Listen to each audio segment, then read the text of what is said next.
প্রিয় অষ্টম শ্রেণীর শিক্ষার্থীরা, শুভেচ্ছা নিও। আজকে আমি তোমাদের 2025 সালের বিজ্ঞান বিষয়ের নতুন বই থেকে পঞ্চম অধ্যায় সমন্বয় অনুসরণ এর পার্ট 4 ও 5 স্নায়ুতন্ত্র থেকে সমাধান করে দেব। প্রথমে তোমাদের বলবো, যারা আমার চ্যানেলটি সাবস্ক্রাইব করো নাই তারা আমার চ্যানেলটি সাবস্ক্রাইব করবে এবং আমার সাথে থাকবে। তাহলে চলো আমরা ক্লাস শুরু করি। পার্ট 4 ও 5 স্নায়ুতন্ত্র।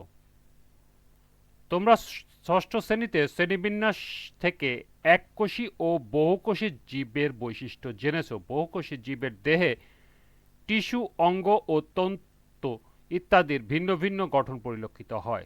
বিভিন্ন অঙ্গ প্রত্যঙ্গে ছড়িয়ে রয়েছে অগণিত কোষের বিচিত্র কর্মকাণ্ড। এই কর্মকাণ্ডের সাথে যোগসূত্র রচনা করা হয় এবং পরিবেশের সাথে সম্পর্ক রাখার জন্য জীবদেহে দ্রুত যোগাযোগ রক্ষার প্রয়োজন হয়। যেমন, কারোর দুঃখে তোমার কান্না পায়, কারোর খুশিতে তুমি খুশি হও, পরীক্ষায় ভালো ফল করলে তোমার আনন্দ হয়। এই কাজগুলো ঘটে বিভিন্ন উদ্দীপকের কার্যকারিতার ফলে। দেহের বিভিন্ন অংশের উদ্দীপনা বহন করা, দেহের বিভিন্ন অঙ্গের কাজের সমন্বয় সাধন করা ও পরিবেশের সাথে সম্পর্ক রাখা স্নায়ুতন্ত্রের প্রধান কাজ। প্রাণীদেহের যে তন্ত্র দেহের বিভিন্ন অঙ্গের সংযোগ রক্ষা করে, বিভিন্ন জৈবিক কার্যাবলীর সমন্বয় সাধন করে এবং উদ্দীপনায় সাড়া দিয়ে উপযুক্ত প্রতিবেদন সৃষ্টি করার মাধ্যমে পরিবেশের সাথে সম্পর্ক রক্ষা করে, তাকে স্নায়ুতন্ত্র বলে। লক্ষ্য করো, এখানে স্নায়ুতন্ত্রের সংজ্ঞা দেওয়া আছে। স্নায়ুতন্ত্রের প্রধান অংশ হল মস্তিষ্ক। উন্নত মস্তিষ্কের কারণে মানুষ সৃষ্টির সেরা জীবে পরিণত হয়। মস্তিষ্ক অসংখ্য বিশেষ কোষ দ্বারা গঠিত। এরা নিউরন বা স্নায়ু কোষ নামে গঠিত। এখানে নিউরন বা স্নায়ুকোষেরও সংজ্ঞা দেয়া আছে। স্নায়ুকোষ বা নিউরন। স্নায়ুতন্ত্রের গাঠনিক ও কার্যকরী এককে স্নায়ুকোষ বা নিউরন বলে। নিউরন মানবদেহের দীর্ঘতম কোষ। নিউরন দুইটি প্রধান অংশ নিয়ে গঠিত, যথা দেহকোষ এবং প্রলম্বিত অংশ। অর্থাৎ এই অংশটাকে বলা হয় দেহকোষ এবং এই অংশটাকে বলা হয় প্রলম্বিত অংশ। প্রথমটি হলো দেহকোষ। দেহকোষ নিউরনের প্রধান অংশ। দেহকোষ বিভিন্ন আকৃতির হয়, যেমন গোলাকার, ডিম্বাকার বা নক্ষত্রাকার। দেহকোষে কোষ আবরণী সাইটোপ্লাজম এবং নিউক্লিয়াস দ্বারা গঠিত হয়। এই কোষে সেন্ট্রিওল থাকে না, তাই এরা অন্যান্য কোষের মতো বিভাজিত হয় না। 2 নাম্বার হলো প্রলম্বিত অংশ। কোষ দেহ থেকে উৎপন্ন শাখা প্রশাখাকে প্রলম্বিত অংশ বলে। প্রলম্বিত অংশ 2 প্রকার, যথা অ্যাক্সন ও ডেনড্রন। প্রথমে আছে অ্যাক্সন। কোষ দেহ থেকে উৎপন্ন লম্বা সুতার মতো অংশকে বলা হয় অ্যাক্সন। অর্থাৎ এই লম্বা অংশটাকে বলা হয় অ্যাক্সন। অ্যাক্সনের যে প্রান্তে কোষ দেহ, তার বিপরীত প্রান্ত থেকে শাখা বের হয়। সাধারণত একটি নিউরনে একটি মাত্র অ্যাক্সন থাকে।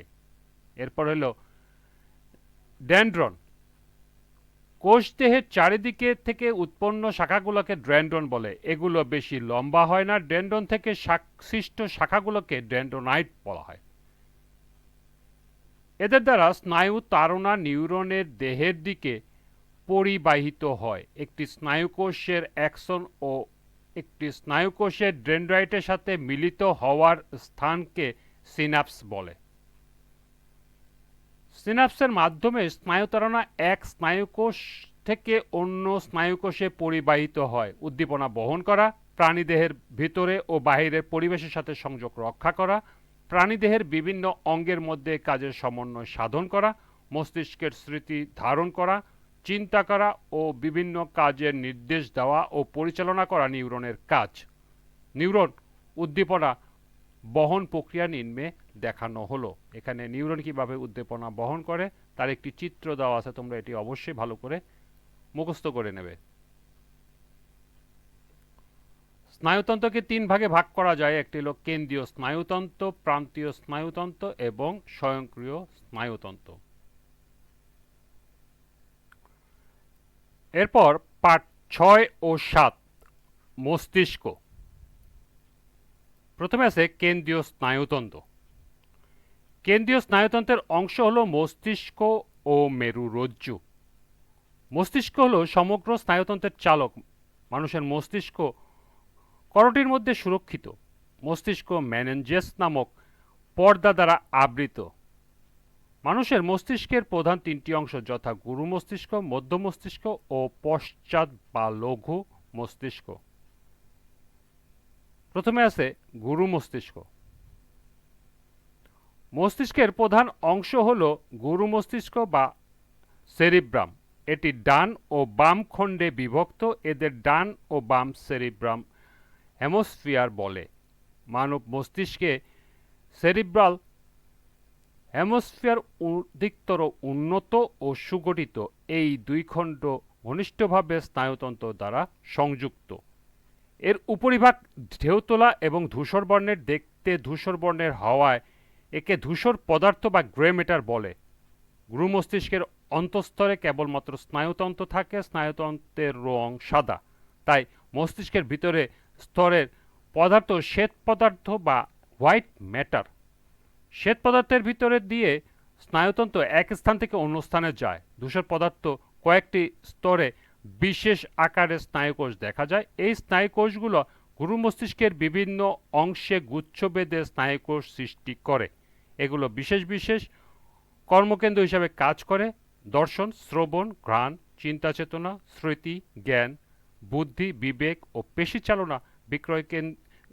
চালনার ক্রিয়াকেন্দ্র গুরু মস্তিষ্কে অবস্থিত। সেরিব্রামের নিচের অংশ হল থ্যালামাস ও হাইপোথ্যালামাস। এগুলো ধূসর পদার্থের পুঞ্জ। ক্রোধ, লজ্জা, গরম, শীত, নিদ্রা, তাপ সংরক্ষণ ও চলন এই অংশের কাজ। এরপর আছে মধ্য মস্তিষ্ক। গুরু মস্তিষ্ক ও পন্স এর মাঝখানে অবস্থিত মধ্য মস্তিষ্ক অবস্থিত। মধ্য মস্তিষ্ক দৃষ্টিশক্তি, শ্রবণ শক্তির সাথে সম্পর্ক যুক্ত। এরপর পশ্চাৎ বা লঘু মস্তিষ্ক। লঘু মস্তিষ্কের গুরু মস্তিষ্কের নিচে ও পশ্চাতে অবস্থিত। এটি গুরু মস্তিষ্কের চেয়ে আকারে ছোট। দেহের ভারসাম্য রক্ষা করা পশ্চাৎ ও লঘু মস্তিষ্কের প্রধান কাজ। এছাড়া লঘু মস্তিষ্ক কথা বলা ও চলাফেরা নিয়ন্ত্রণ করে। এর তিনটি অংশ। একটি হলো সেরিবেলাম, দ্বিতীয়টি হলো পন্স, তৃতীয়টি হলো মেডুলা। পন্সের বিপরীত দিকে অবস্থিত খণ্ডাংশটি হল সেরিবেলাম। এটি অনেকটা ঝুলন্ত অবস্থায় থাকে। সেরিবেলাম ডান ও বাম দুই অংশে বিভক্ত। পন্স লঘু মস্তিষ্কের সামনে ও নিচের দিকে অবস্থিত। একে মস্তিষ্কের যোজক বলা হয়। এটি গুরু মস্তিষ্ক, লঘু মস্তিষ্ক ও মধ্য মস্তিষ্কের মেডুলার সাথে বা শীর্ষকের সাথে সংযোজিত করে। সর্বশেষ হল মেডুলা। এটি মস্তিষ্কের নিচের অংশ। মেডুলা পন্সের নিম্নভাগ থেকে মেরুরজ্জুর উপরিভাগ পর্যন্ত বিস্তৃত, অর্থাৎ এটি মস্তিষ্কের মেরুরজ্জুর সাথে সংযোজিত করে। এজন্য মেডুলাকে মস্তিষ্কের বোটা বলা হয়। মস্তিষ্কের এই অংশ হল হৃদস্পন্দন, খাদ্য গ্রহণ, শ্বসন ইত্যাদি কাজ নিয়ন্ত্রণ করে। এখান থেকে তোমাদেরকে স্নায়ুকোষ বা নিউরনের বিভিন্ন অংশের বর্ণনা মুখস্থ করতে হবে। এটি একটি গুরুত্বপূর্ণ প্রশ্ন। এটা তোমরা পড়ে নেবে এখান থেকে। আরেকটি হলো মস্তিষ্কের বিভিন্ন অংশের বর্ণনা এবং চিত্র। এটাও তোমরা এখান থেকে দেখে নেবে ভালো করে। এখান থেকে তোমাদের প্রশ্ন থাকতে পারে। এরপরে লক্ষ্য করো 49 পৃষ্ঠায় একটি কাজ দেয়া আছে। এখন এই কাজটি সমাধান করব। চার্ট দেখে মস্তিষ্ক চিত্র আঁকো। এর কোন অংশে কি কাজ তা চিত্রের চিহ্নিত অংশের পাশে লিখো। অর্থাৎ একটি মস্তিষ্কের চিত্র আঁকতে হবে এবং কোন অংশের কি কাজ সেই চিত্রের মধ্যেই লিখে দিতে হবে।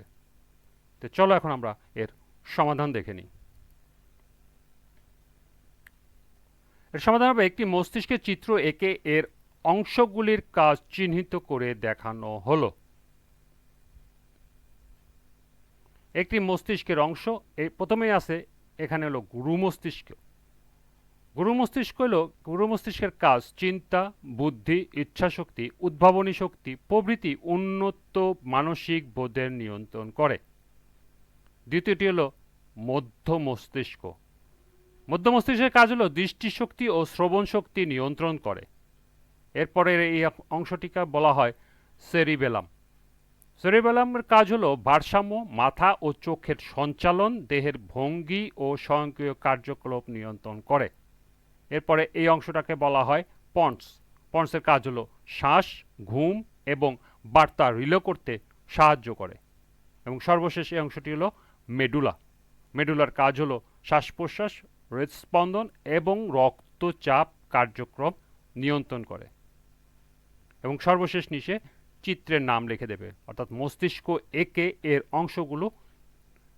অংশগুলির কাজ চিহ্নিতকরণ। এই ছিল এই কাজের সমাধান। আজকের ক্লাসটি এ পর্যন্তই। পরবর্তী ক্লাসে পার্ট 8 থেকে 10-এর কাজ সমাধান করে দেব। সবাইকে আবারও বলছি, যারা আমার চ্যানেলটি সাবস্ক্রাইব করো নাই তারা আমার চ্যানেলটি সাবস্ক্রাইব করবে এবং আমার সাথে থাকবে। সবাইকে পরবর্তী ক্লাস দেখার আমন্ত্রণ জানিয়ে আজকের মতো আমি এখানে বিদায় নিচ্ছি।